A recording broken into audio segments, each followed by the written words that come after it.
Saya awali dengan Bismillahirrahmanirrahim. Assalamualaikum warahmatullahi wabarakatuh. Waalaikumsalam warahmatullahi wabarakatuh. Selamat malam Bapak. Gimana kabarnya? Ya, alhamdulillah kabar baik. Baik. Gimana kabar Mas Bayu? Alhamdulillah baik Pak. Pertama-tama saya memperkenalkan diri saya. Nama saya Wahyu Septia Santanugraha dari Fakultas Hukum mahasiswa Universitas Muhammadiyah Malang. Dan bila berkenan Bapak bisa dipersilakan untuk memperkenalkan diri. Ya. Assalamualaikum warahmatullahi wabarakatuh. Saya Cipta Esa dari anggota DPRD Kabupaten Tuban dari fraksi Golkar.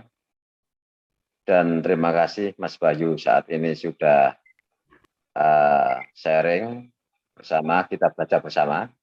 Walaupun antara senior junior di saat ini tidak ada namanya senior junior, kita tetap terbuka untuk belajar bersama.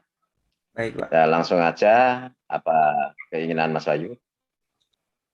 Ya, kehadiran saya di sini ingin mewawancari Bapak tentang KKN, korupsi, kolusi, nepotisme.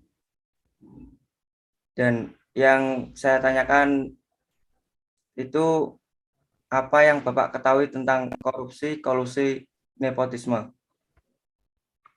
Ya, korupsi memang saat ini sangat kental dibicarakan oleh masyarakat dan itu sebagai momok di masyarakat.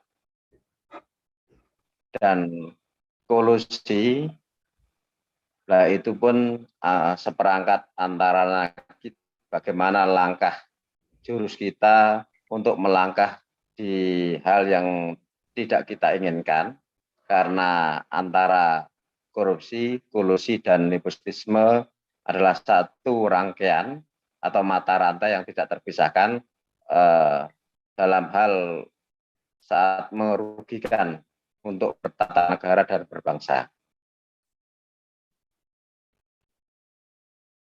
Itu Mas Wahyu. Dan yang pertanyaan kedua itu apa sih dampak korupsi, kolusi, nepotisme bagi masyarakat secara luas, Pak? Artis secara luas, Iya, dampaknya, Pak. untuk korupsi, kolusi, dan nepotisme adalah dampaknya itu adalah sangat meresahkan, bahkan itu ada sebagai langkah yang mana di dalam pemerintahan kalau itu terjadi seperti itu, maka pemerintahan ini akan di-HI dalam lingkup kekeluargaan atau antara keluarga satu dan lainnya, dan tidak akan menyebar ke luar. Intinya kalau itu terjadi maka pemerintahan seperti sistem kerajaan. Kalau sistem kerajaan maka korupsi dan nepotisme itu sangat erat. Apalagi di saat ini kalau itu terjadi di pemerintahan kita, maka bangsa ini akan hancur. Karena apa? Karena di dalam sistem ketatanegaraan, sistem berbangsa itu sangat merugikan, karena korupsi adalah termasuk termasuk gini, kalau korupsi berarti kita menggunakan uang negara untuk kepentingan pribadi maupun golongan. Itu bisa juga sistemnya adalah sistem kebersamaan, sistem bersama, atau sudah direncanakan. Dan nepotisme, kalau nepotisme itu adalah antara keluarga satu dan keluarga lainnya itu juga bisa masuk di dalamnya. Berarti pembagiannya tidak untuk masyarakat luas, tetapi untuk satu golongan keluarga. Itu Mas Wahyu. Baik, Pak. Dan pertanyaan yang ketiga, apa peran partai politik dalam menghasilkan kader yang bersih dari KKN, Pak? Nah, peran partai politik untuk menghasilkan kader dari bersih dari KKN adalah harus sesuai dengan ADART yang ada, yaitu berlandaskan Pancasila dan Undang-Undang Dasar 1945. Dan itu harus diterapkan benar-benar, jangan hanya sebagai jorgan. Tuh. Dan sebagai kader yang baik, maka harus punya semboyan apa yang bisa kita sumbangkan untuk partai, bukan apa yang bisa kita makan dari partai. Karena partai politik adalah organisasi politik kemasyarakatan untuk mengentas atau membuat negara ini lebih maju ke depannya, sehingga dari kader-kader tersebut harus dididik kegotong royongan bersama-sama untuk membangun, bukan bersama-sama untuk membesarkan atau bukan bersama-sama untuk menambah negara ini malah hancur. Nah, contohnya, kalau tujuan dari partai politik itu salah, tujuannya kalau itu benar-benar tujuannya untuk mengambil uang di situ, maka negara ini dalam waktu dekat akan hancur. Itu Mas Wahyu. Ya. Yang pertanyaan saya yang tanyakan keempat, apa penyebab dari korupsi, kolusi, nepotisme, hingga oknum berani melakukan hal tersebut? Padahal di negara Indonesia ini sudah mengatur undang-undang tentang korupsi itu. Kenapa kok masih berani gitu, Pak?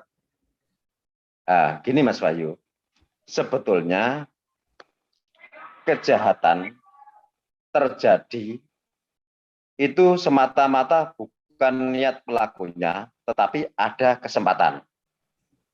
Dan kesempatan itu terjalin karena dari satu, pelaku atau yang bersangkutan, dua adalah masyarakat.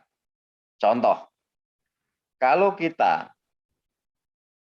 melaksanakan pemilu atau pilihan legislatif maupun pilihan bupati, wali kota, gubernur, presiden, itu kalau benar-benar tidak menggunakan uang atau benar-benar kita bersih tidak menggunakan uang, maka insya Allah pemimpin itu akan bersih.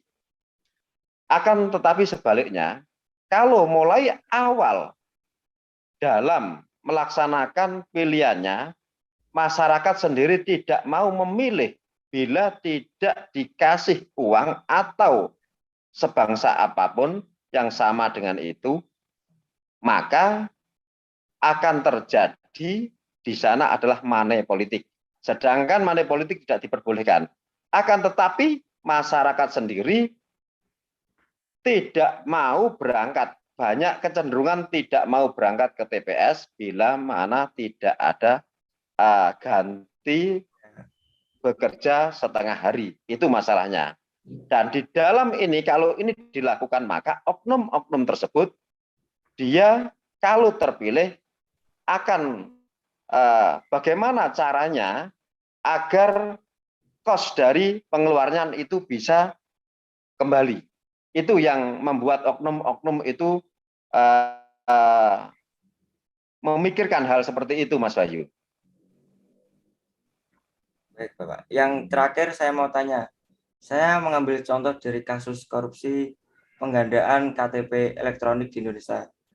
Solusi atau pendapat Bapak tentang kasus ini yang dapat terjadi sejak tahun 2010, ini terus berlangsung selama bertahun-tahun sampai sekarang, apa solusi dan pendapat Bapak tentang kasus tersebut, Pak? Gini, untuk penggandaan KTP, kalau dengan adanya KTP elektronik saat ini, mudah-mudahan dalam waktu dekat ini sudah bisa diminimalisir, Mas Wahyu. Karena yang dulu waktu belum KTP elektronik memang banyak KTP ganda. Akan tetapi saat ini pemerintah sudah berupaya bagaimana KTP itu biar tidak bisa digandakan, maka menggunakan KTP elektronik dan KTP itu berlaku seumur hidup sehingga online. Umpamanya dengan nama yang sama, dengan nik yang sama, nama yang sama, maka di sana tidak akan bisa ganda. Jadi satu itu selamanya, Mas Wahyu. Seperti yang selama ini terjadi, data-data kita sudah online semua. Kalau KTP-nya itu sudah masuk namanya dan nomor NIK-nya itu sudah online, umpamanya dimasuki lainnya sudah nggak bisa, Mas Ayu. Itu Mas Ayu. Ya, sekiranya segitu aja, Pak. Mohon maaf kalau ada salah kata. Saya akhiri. Assalamualaikum warahmatullahi wabarakatuh. Makasih, Pak. Waalaikumsalam warahmatullahi wabarakatuh. Mudah-mudahan Zoom pada malam hari ini bermanfaat bagi kita semua, dan mohon maaf bila mana ada kata dan kilap. Terima kasih. Wassalamualaikum warahmatullahi wabarakatuh. Waalaikumsalam warahmatullahi wabarakatuh.